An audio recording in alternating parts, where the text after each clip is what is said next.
No one raised their voice. No one caused a scene. Yet within minutes, security was summoned. The offense? A black woman in a first-class boarding area at Eastwood International Airport.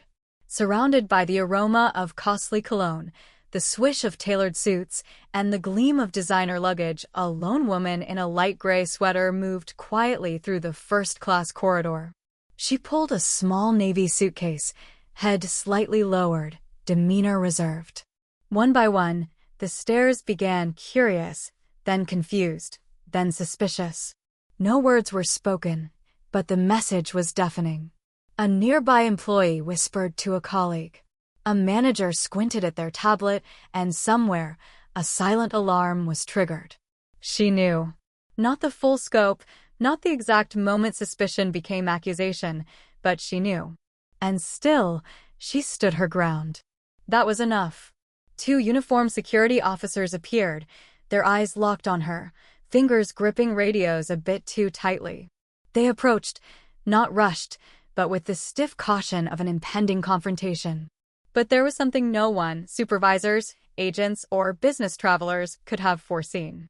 When she reached into her coat and pulled out her phone, the tide began to turn. This wasn't just about race. It was a reckoning.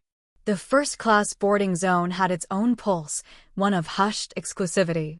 It wasn't just access, it was entitlement, cloaked in cashmere and shielded by noise-canceling headphones. Into this rhythm stepped Vanessa Brooks. She stood calmly in the priority line, one hand holding her phone with a digital boarding pass, the other resting on her carry-on's handle. She wore a simple gray turtleneck, slacks, and black flats, her hair in a neat low bun. No flash, no overt signs of wealth. In this setting, her simplicity made her stand out, not for her actions, but for who they assumed she wasn't. Behind the podium was Lillian Carter, senior boarding supervisor.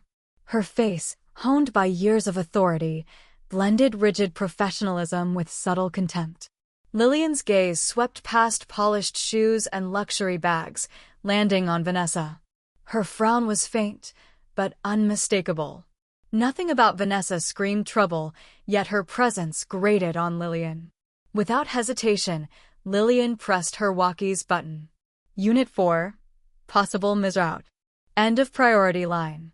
Female. Gray sweater. Confirm boarding group. The order was issued as if addressing a misplaced bag, not a person. Vanessa hadn't spoken or stepped out of line, but Lillian saw her as a glitch in the system, a threat to the curated order. Vanessa stepped forward, her flats tapping softly on the polished marble. At the desk, Lillian barely glanced up. "Economy check-ins over there," she said, flat, ignoring the boarding pass Vanessa presented. Vanessa lifted her chin slightly. "I'm exactly where I'm supposed to be." Their eyes locked. Lillian blinked, unapologetic, then tilted her head toward an associate, signaling, "Deal with her." The young associate, visibly uneasy, stepped forward, but Vanessa stayed rooted, silently observing as Lillian leaned toward her subordinate, murmuring just loud enough, "Reward upgrade. Thinks she belongs." The air stilled, sharpening every detail. What Lillian didn't know, what no one in the terminal could have known, was that Vanessa's boarding pass carried a code exclusive to the elite of the Skypulse Consortium, the parent company of Prime Horizon Airlines. The barcode bore the signature of the consortium's Strategic Oversight Division. Vanessa Brooks had greenlit the merger, keeping Prime Horizon solvent. Yet here she was, profiled and questioned like a stray traveler. Security escorted her to a small room, sterile lights, a metal table, 2 chairs. The first officer opened a notepad. Full name: Vanessa Brooks. Destination: Portland. Purpose of travel: Executive Internal Review. Strategic Assessment. Her voice was steady, measured. The officer's tone sharpened. Business travel. Dressed like that? Vanessa didn't flinch. "Are you saying professionalism hinges on clothing?" Silence. The second officer, rummaging through Vanessa's bag, found a slim laptop, a moleskine notebook, and a sealed envelope with a wax insignia. "What's this?" Work documents, Vanessa said evenly. Can we open it? Only with a court order. The air froze. The male officer leaned back. The female quietly returned the envelope. Vanessa continued, if this is standard screening, log it. If not, I want documentation. No threats, just precision.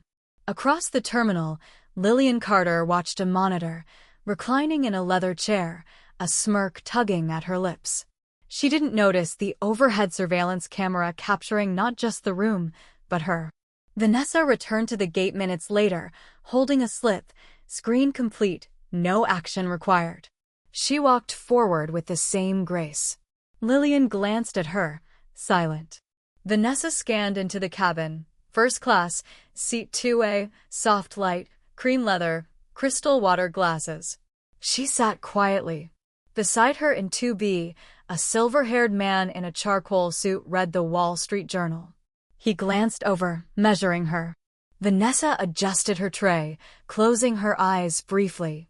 Then came Rachel Carter, chief flight attendant and Lillian's cousin, with the same narrowed eyes, same clipped tone. She handed out warm towels, skipping Vanessa, no towel, no water. Vanessa didn't react, just adjusted her seat. The man beside her smirked. Guess money buys seats for anyone these days. Vanessa turned slowly. You think that's all it takes? He didn't respond. She added softly, if it were that easy, wouldn't I stop having to prove myself just to sit here? No reply. Rachel returned. We need you to move to the rear for weight distribution. Vanessa met her eyes. Am I heavier than other passengers? Rachel faltered. It's standard protocol. Vanessa nodded. And this standard applies only to me? Silence. The air grew heavy. Vanessa reached into her bag, tapped her phone. Internal app, one message, trial complete. Code submitted. Send. Rachel didn't understand, but something shifted. Vanessa set her phone down, folded her hands, and said, if this airline's unbalanced, maybe the issue isn't the passengers. 1,000 miles away, in a secure operations room at Skyple's HQ, a signal decrypted, Level 3 trial completed. Begin personnel audit. No one on board knew, but the flight's course had changed. Upon landing, a representative awaited. Ms. Brooks, we need you for a procedural matter. No handcuffs, just authority. Vanessa followed. In a room with a walnut table, for chairs, sat Prime Horizon reps, a federal observer, and Rachel Carter. On the table, a report, incident, passenger noncompliance. Vanessa opened her bag, placed a white envelope on the table, broke the seal, and unfolded a page. Her voice was calm, resolute. Vanessa Brooks, Internal Auditor, Strategic Oversight Division, Skypulse Consortium. Code Clearance, Executive. Purpose, Covert Evaluation of Frontline Passenger Protocol. She paused.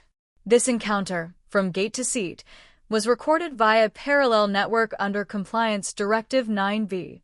She turned her phone to the Federal Observer. Supervisor Carter's conduct, verbal remarks, relocation request, all documented. Rachel froze. No one spoke. Vanessa continued, this airline was under final review for financial inclusion in our consolidation program. That review is now suspended. A Prime Horizon rep stammered, we deeply regret. Vanessa raised a hand. This isn't about regret. It's about accountability. Within the hour, an internal memo circulated. Merger suspended. Ethics review failed. Lillian Carter was suspended. Rachel Carter demoted. Barred from first-class duty. All involved staff faced mandatory retraining under a program Vanessa designed. She gave no interviews, filed no lawsuits, but posted one internal message. I'm not asking for apologies. I'm asking that this never happens to the next person. 2 weeks later, Vanessa passed through Eastwood International again, unnoticed, no whispers, no stares.